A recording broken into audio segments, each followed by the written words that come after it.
pertama kali mendengar langsung down, langsung kecewa. Ada 42.000 sekolah menengah atas itu yang diberi kesempatan, ternyata yang aktif hanya 31.000.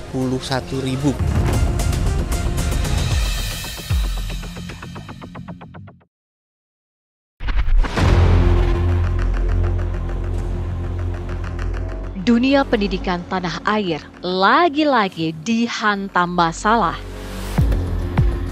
Ribuan siswa berprestasi terancam gagal ikut seleksi masuk perguruan tinggi negeri melalui jalur prestasi. Penyebabnya karena pihak sekolah diduga lalai mengisi pangkalan data sekolah dan siswa atau PDSS yang menjadi tahap penting seleksi nasional berdasarkan prestasi atau SNBP. Gelombang unjuk rasa pun terjadi di sejumlah daerah. Para siswa menggelar demonstrasi di sekolah mereka.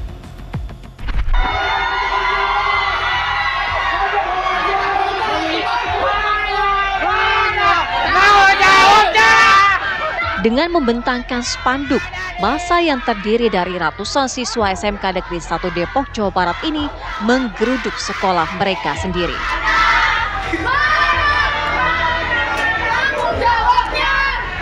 Mereka berteriak sambil terus menerobos masuk ke dalam gedung sekolah. Curahan kekecewaan mereka terpampang pada tulisan-tulisan di poster yang membanjiri sekolah. Para pelajar ini meradang karena terancam tidak bisa ikut seleksi masuk kampus impian melalui jalur prestasi yang selama ini mereka kejar mati-matian.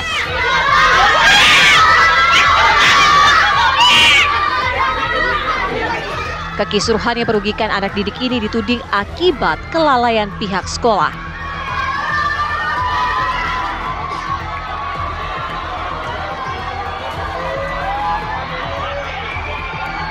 Kendalanya itu karena keterlambatan sebetulnya. Jadi terlambat. Jadi operator ya, operator kami terlambat dalam memasukkan data ke sistem tersebut.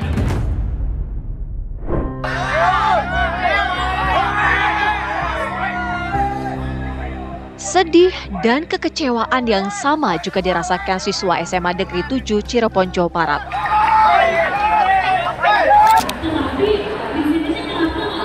Ratusan siswa kelas 12 ini pun menggelar aksi protes bersama para orang tua mereka di halaman sekolah. Mereka menyampaikan kekecewaan terhadap pihak sekolah yang dituding gagal menyelesaikan pendaftaran akun sekolah untuk mengikuti SNBP tahun 2025. Aksi unjuk rasa para siswa itu kemudian berlanjut ke tahap dialog dengan pihak sekolah. Menuntut yang lupa, tidak akan menuntut kenapa lupa, ya udah namanya lupa. Ya, mereka menggampangkan dengan cuma bilang, ya namanya juga lupa. Emang boleh kayak gitu? Kita sekolah 3 tahun bayar uang gedung, bayar SPP. Emang boleh negeri bayar SPP sekarang? Emang boleh? Emang masih diberlakukan negeri bayar SPP? Cuma masih ditagih. Bahkan pas kita masuk aja tuh banyak tagihan-tagihan yang kayaknya goib gitu loh. Gak ada solusi yang kita dapat dari pertemuan dengan pihak sekolah, karena pihak sekolah memberikan jawaban yang muter-muter saja, tidak ada penanggung-jawaban. Contohnya seperti apa yang akan terjadi kalau memang panitia yang udah dikirim ke pihak pusat ditolak dan kita tetap tidak bisa SNBP, itu nggak ada pertanggungjawabannya. Kita tuh dapat kompensasi karena ini pure kesalahan pihak sekolah, bukan pihak siswa.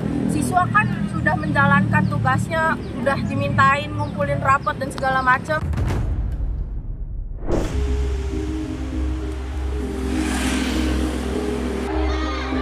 Aksi unjuk rasa dengan tuntutan yang sama juga menggema di SMK Negeri 10 Medan, Sumatera Utara. Ratusan siswa dan orang tua menggelar demonstrasi di sekolah yang berada di Jalan Tugu Cikditiro, Medan ini. Mereka juga protes karena tak bisa mengikuti SNBP seperti siswa-siswa berprestasi dari sekolah lain. Mereka membawa sejumlah spanduk berisi kata-kata sindiran terkait tuntutan mereka yang tak bisa ikut SNBP. Para siswa mempertanyakan kinerja pihak sekolah yang dianggap tak mendukung para siswa mengejar cita-cita mereka masuk perguruan tinggi impian. Siswa menilai pihak sekolah seperti tak peduli akan masa depan anak didik mereka. Mereka setiap kami nanya gitu, kami datang kemarin saya datang di tanggal 31 di jam 11 atau jam 12 gitu datang ke sana untuk menanyakan apakah data kami udah disampaikan finalisasi.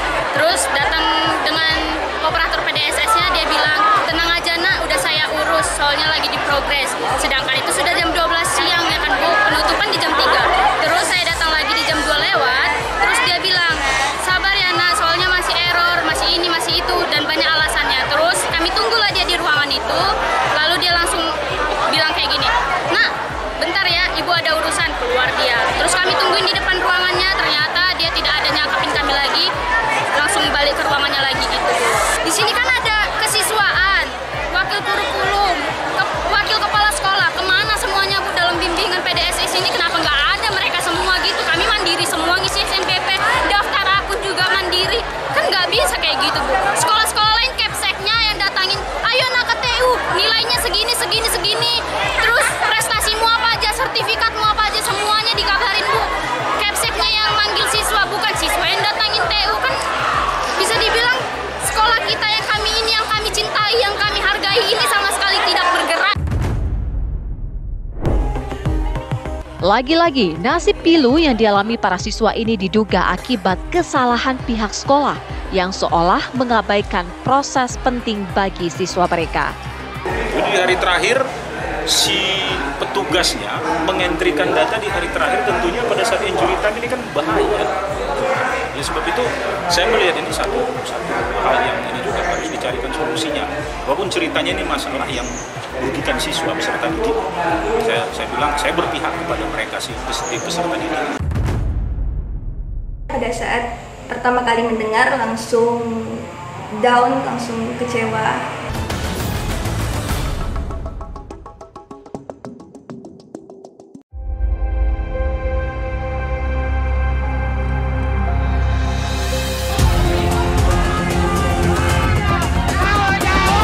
Pada saat pertama kali mendengar langsung down, langsung kecewa. Ada 42.000 sekolah menengah atas itu yang diberi kesempatan, ternyata yang aktif hanya 31.000.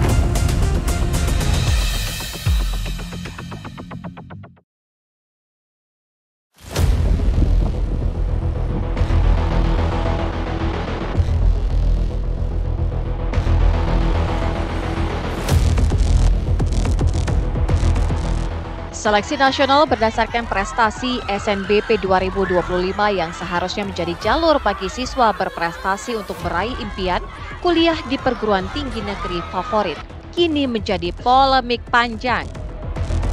Alih-alih membawa harapan, SNBP tahun ini justru menorehkan luka dan kekecewaan mendalam bagi ribuan anak didik.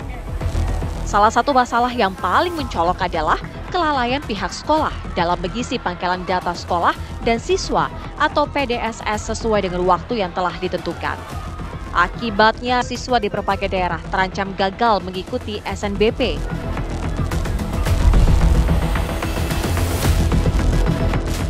Adalah Indana Karaya Yuska, seorang siswi SMA N1 di Mempawah, Kalimantan Barat. Ia merupakan salah satu dari ribuan siswa di berbagai daerah yang merasa kecewa karena hampir tidak dapat mengikuti jalur tanpa tes itu. Susah payah berbagai prestasi akademis yang telah diraihnya selama 3 tahun terakhir seakan sirna ketika Yuska mengetahui bahwa dirinya tak bisa mengikuti SNBP. Tentunya pada saat pertama kali mendengar langsung down, langsung kecewa. Pada saat diinformasikan bahwa kami tidak bisa mengikuti SNBP, otomatis karena satu jalan ditutup, peluangnya semakin kecil karena Kalau misalkan kami bisa mendaftar lewat SNBP, setidaknya kami bisa tahu gitu bahwa apakah nilai yang sudah kami perjuangkan selama 5 tahun ini apakah bisa bersaing gitu, apakah berpeluang untuk masuk. Jadi kalau misalkan ditolak kemarin, tentunya peluangnya menutup satu jalan ataupun satu peluang kami gitu.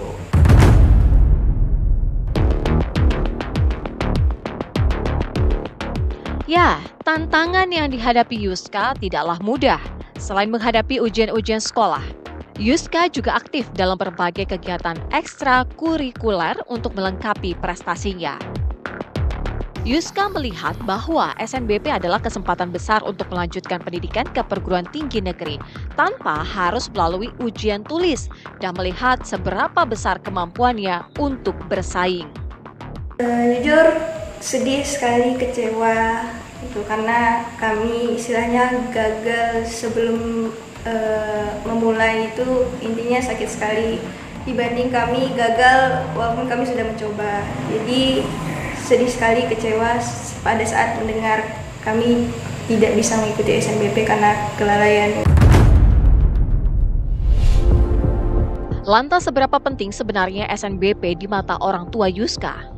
Kami merasa bangga karena SNBP itu penjaringan pertama dari jalur nilai rapot. Artinya anak kami tidak mengikuti tes lagi, jadi hanya evaluasi dari nilai rapot. Jadi suatu kebanggaan tersendiri bagi kami. Memang usaha keras Yuska seakan terhambat oleh masalah teknis dan dia merasa sangat kecewa. Hampir tidak bisa mengikuti SNBP karena data yang tidak terinput dengan benar. Walaupun akhirnya pihak sekolah mengumumkan bahwa Yuska yang teman-temannya bisa mengikuti jalur SNBP, Yuska tetap menyiapkan langkah alternatif. Sudah memikirkan opsi-opsi jika saya tidak lolos di SNBP ini dengan cara yang sudah mengikuti bimbel untuk UTBK dan juga memikirkan opsi-opsi perkuliahan lain gitu, mandiri di PTN ataupun swasta. Harapan dari kami tentunya pihak sekolah itu lebih tanggaplah tentang pengisian PDSS ini karena ini menyangkut harapan banyak anak untuk melanjutkan perkuliahan gitu, karena tidak semua anak mampu untuk melanjutkan dari jalur lain. Yuska sadar segudang prestasi yang ia raih tak lepas dari dukungan orang tua dan guru, baik secara moral maupun finansial. Melihat apa yang telah diperjuangkan anaknya, orang tua Yuska pun berharap ada perbaikan sistem dan pelatihan yang lebih baik lagi bagi operator data di sekolah, agar kejadian serupa tidak terulang lagi di masa mendatang. Hal ini bisa dijadikan pembelajaran dan kita semua bisa mengambil hikmah yang terjadi dari kejadian ini. Kemudian ke depan harapan kami jangan sampai terjadi lagi dan komunikasi itu perlu menurut kami antara orang tua, siswa, kemudian internal guru. Jadi ada komunikasi yang baik lah antara ekosistem pendidikan di sekolah. Carut-marut pelaksanaan SNBP kali ini bisa menjadi momentum penting untuk reformasi yang lebih baik dan transparan. Sebuah pihak mulai dari pemerintah, sekolah, siswa, hingga orang tua harus bersatu padu untuk mewujudkan impian pendidikan yang berkualitas bagi seluruh anak bangsa.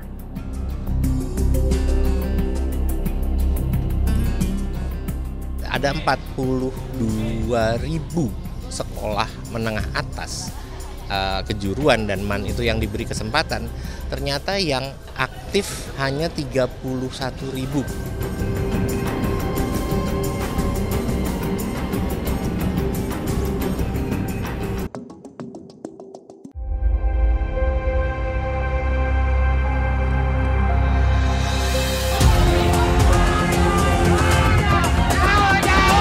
Pada saat pertama kali mendengar langsung down, langsung kecewa. Ada 42.000 sekolah menengah atas itu yang diberi kesempatan, ternyata yang aktif hanya 31.000.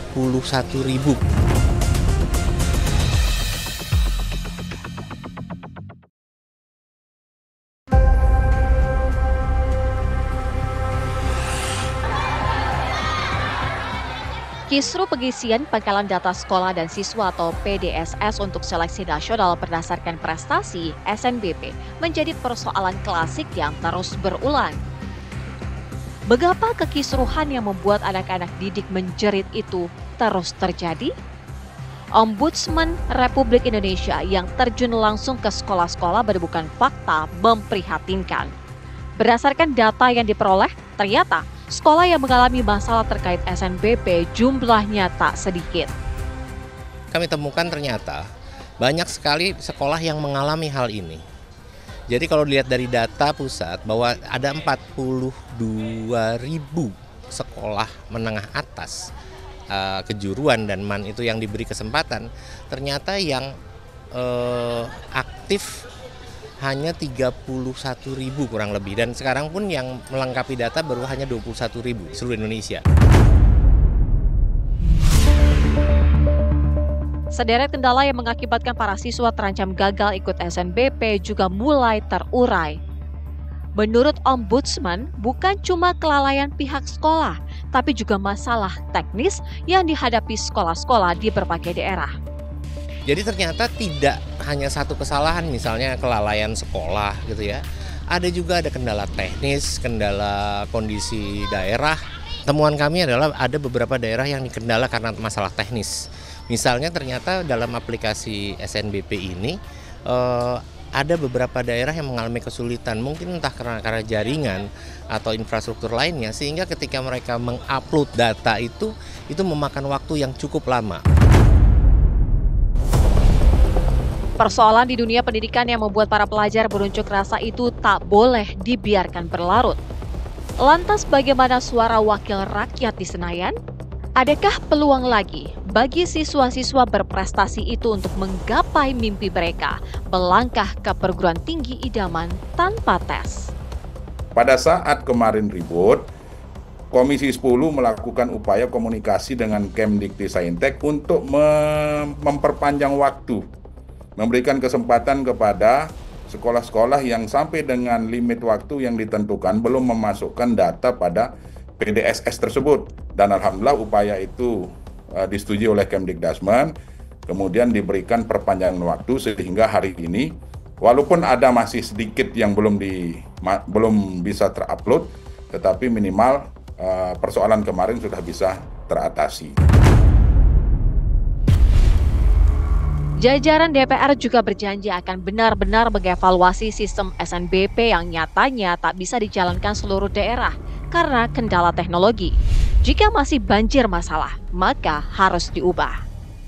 Dari pemetaan masalah yang nantinya didapat, kami tentu akan membuat kesimpulan dalam bentuk formula apakah SNPMB hari ini yang dilaksanakan perlu kita lanjutkan atau tidak.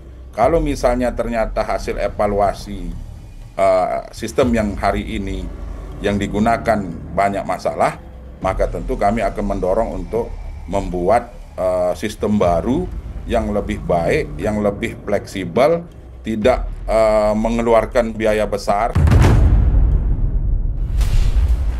Ya, evaluasi menyeluruh terhadap sistem PDSS merupakan langkah yang sangat penting. Begitu pula peningkatan sosialisasi informasi kepada siswa dan sekolah. Termasuk juga evaluasi apakah cukup waktu yang tidak sampai sebulan kan? Barangkali difasilitasi lah atau didorong sekolah-sekolah untuk menggunakan rapot elektronik.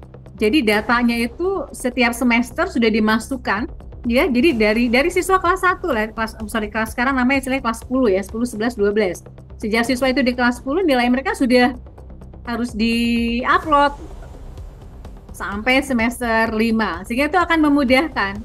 Kan sekarang ini juga kan sudah ada pilihan ya, apakah sekolah akan memasukkannya secara manual atau kan menggunakan rapot elektronik. Kalau menggunakan rapot elektronik akan lebih praktis dan prosesnya mestinya lebih cepat juga ya, asalkan memang diisi secara akurat.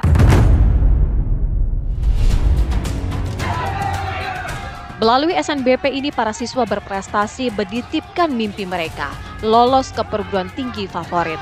Jangan biarkan kisru SNBP merenggut harapan dan impian generasi penerus ini.